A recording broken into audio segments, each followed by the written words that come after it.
Hey guys, I'm here. I hope you're enjoying this book summary series.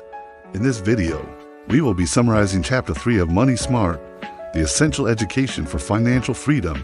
This chapter is called The Psychology of Spending and Saving, so let's get right into it. According to finance experts, most people don't save because they don't know how to manage their money, and sometimes that's not entirely true.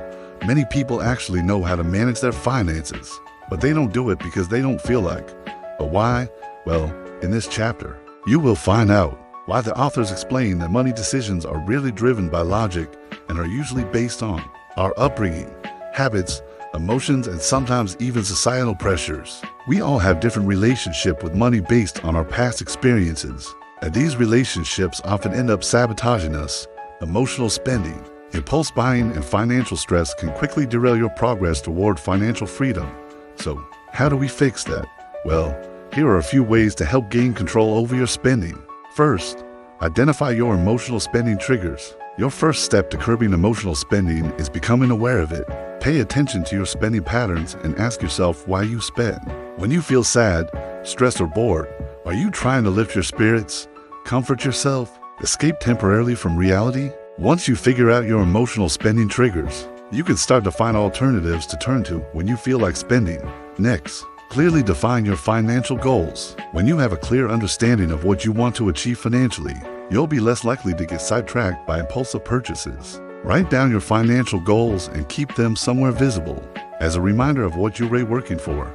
Practice mindful budgeting. Mindful budgeting helps you track your expenses and make conscious choices about where your money goes. By being present and aware of your spending, you can avoid making impulsive decisions. Use a budgeting app or the old-fashioned way, a notebook to track your income and expenses. Use the 24-hour rule.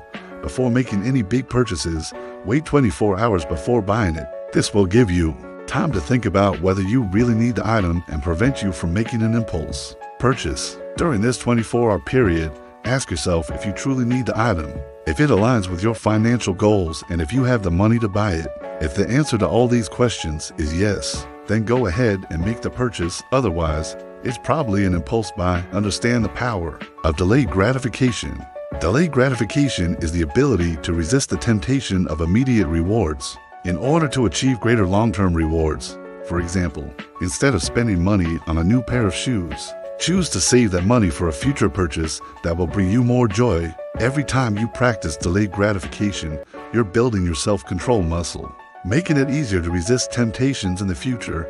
Build habits, not just goals. Goal setting is important, but it's equally important to build habits that will help you achieve those goals. Instead of focusing solely on saving a certain amount of money by a specific date, focus on building habits such as regularly contributing to your savings account, tracking your expenses, and avoiding impulse purchases.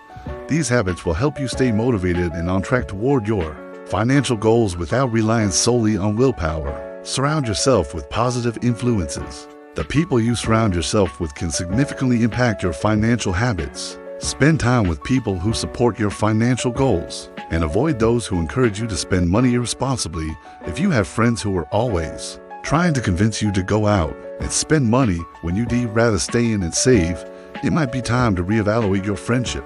Reward yourself, but do it wisely. Rewarding yourself for achieving financial milestones is important, but be wise about how to reward yourself. Instead of treating yourself to a lavish vacation or expensive purchase, reward yourself with something that doesn't break the bank, such as a night out with friends, a massage, or a new book. If you enjoyed this video, please give it a thumbs up. Thank you. Until next time.